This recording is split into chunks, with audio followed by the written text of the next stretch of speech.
Alright guys, and welcome back to the Saints View, the channel for Southampton content for our end of season player reviews, the final one as we look at our forwards, starting off with player of the season, Nathan Redmond. What a campaign for him. 9 goals, 6 assists. I mean, it's a complete contrast from the player he was at the end of last season.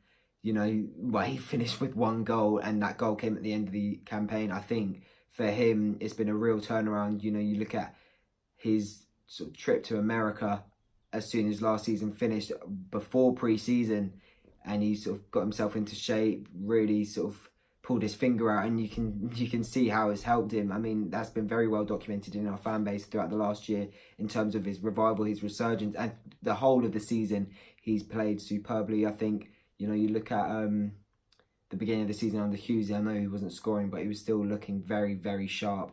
And it took Hasenhüttl for him to sort of get that extra percent to become the player that he's become. You know, you think 9 goals, 6 assists, they pretty much all come in that second half of the season. So what a player he can be with a full season under Ralph Hasenhüttl.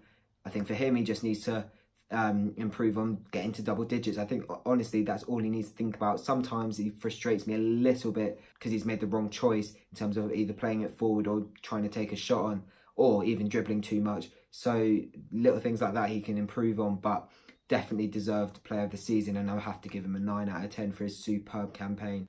Next, going on to someone who hasn't had as good a campaign, but definitely a very good second half, and that is Shane Long. I think, you know, in the summer there was talk of him going only because he'd done so little for Southampton in that season before. Obviously getting 2 goals, I think it was in the end, 1 under Pellegrini and 1 under Hughes, just not good enough for a striker. And I think that record where it was about 1 goal in 60 odd games for club and country was just a joke. Took him till January to get his first goal under Hasenhüttl against Leicester back in January. And then this last sort of month or two, he looked a really good player actually. He's been one of the first names on the team sheet, starting off with his goal against Liverpool when Ings was ineligible because obviously his loan. And then getting a handful of goals towards the end of April where he scored against Wolves, Watford. Well, let's talk about that Watford goal anyways, Bournemouth as well. But let's talk about that Watford goal.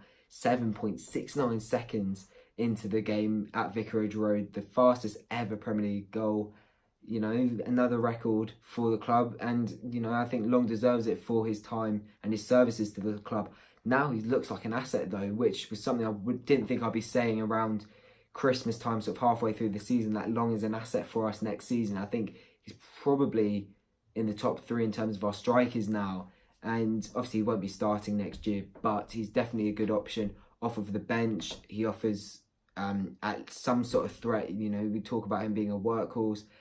He always closes his man down, and that's where it was frustrating because he was a striker and he wasn't scoring, but he was doing sort of the hard work. And so for him, I think because he's finished the season so strongly, I think I'm sort of shifting between 5 and 6. I think I'll give him a 6. I think that's slightly generous given the poor first half of the season, but you know, he's ended up with, I think it's 5 goals in the end. So yeah, I think he deserves a 6. Now going on to Danny Ings, joining the club on deadline day last summer on loan. Obviously he's going to become permanent, we all know about that. 8 goals for him, but all of which came before Christmas Day. So I think that just tells you how his campaign's gone. Sort of a tale of 2 halves really. The injury record hasn't helped either. I think he was out for a combined 3 or 4 months across the course of the season.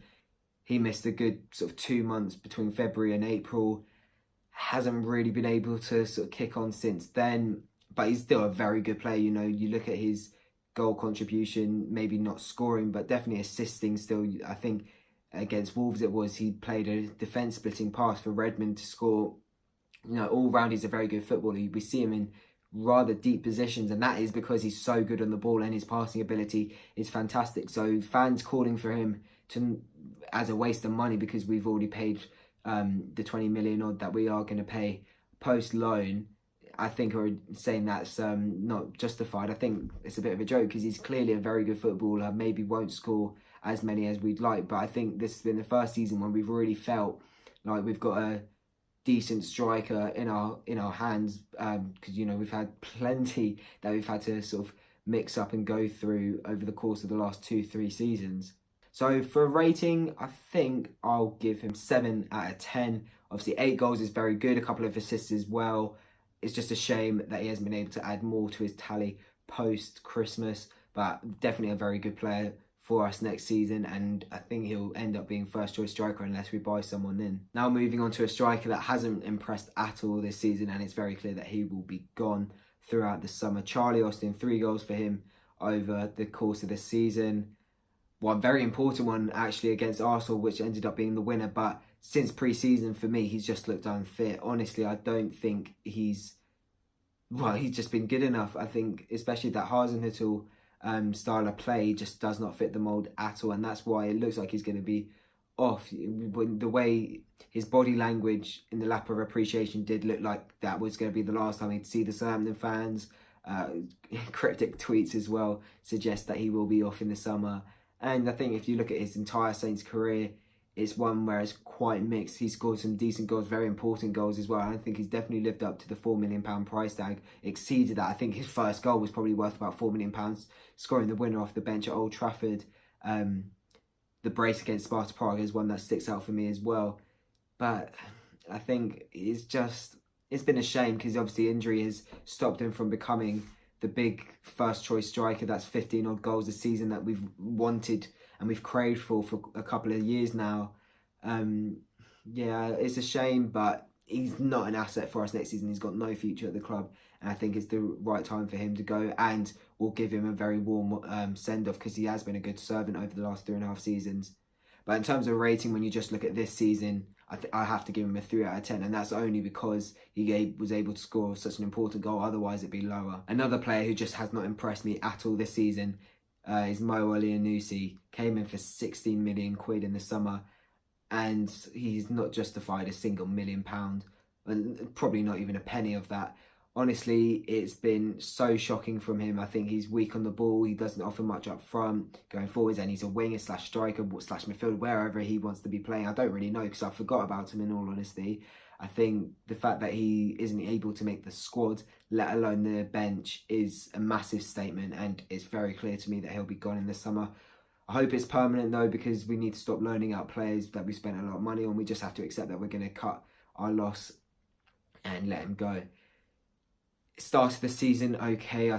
In fairness to him, I think he looked quite promising at Wolves, but since then, you know, there's a reason why he got dropped by Hughes, and there's a reason why he hasn't even been able to make most of the squads under Hasenhüttl. Got given a start against West Ham for that game where it clearly looked like Hasenhüttl was giving some of his fringe players a chance to impress one last time, or putting up in the shot window.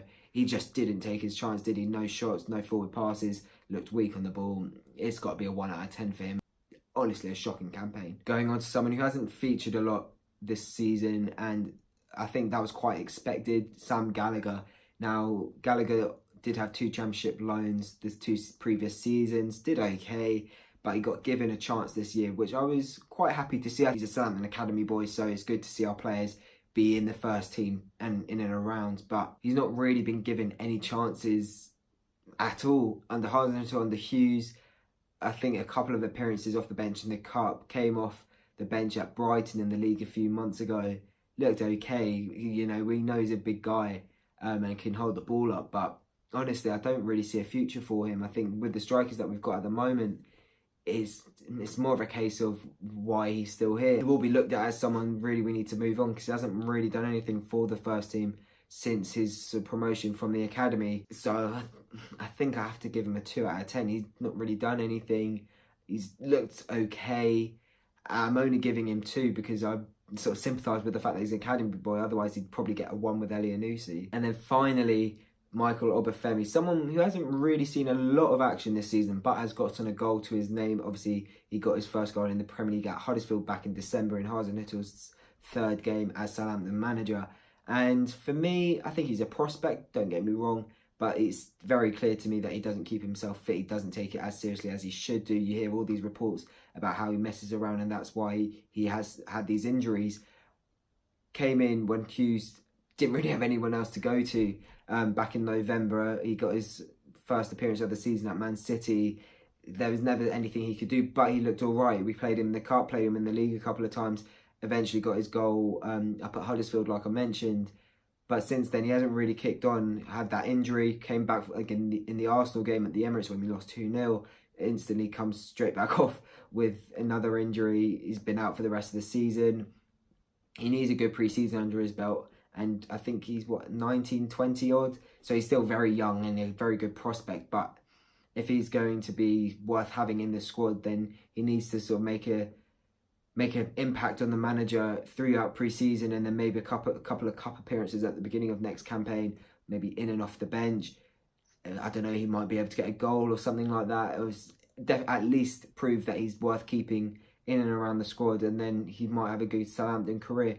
But out of 10, I'll probably give him a 3, only because he hasn't played a lot and did get a goal. Thank you very much for watching, guys. That is the end of the video and the end of our end of season player reviews. The end of our end of season content as well. Thank you very much. If you have not seen any of our previous end of player reviews or our end of season review part 1 or 2, please go and check any of those videos out there on the channel now. If you have agreed or disagreed with any of the ratings I've given the players, let us know in the comment section below. Remember to leave the video a like if you have enjoyed it, subscribe if you're new, and we'll see you very soon throughout the summer for some very, very exciting content.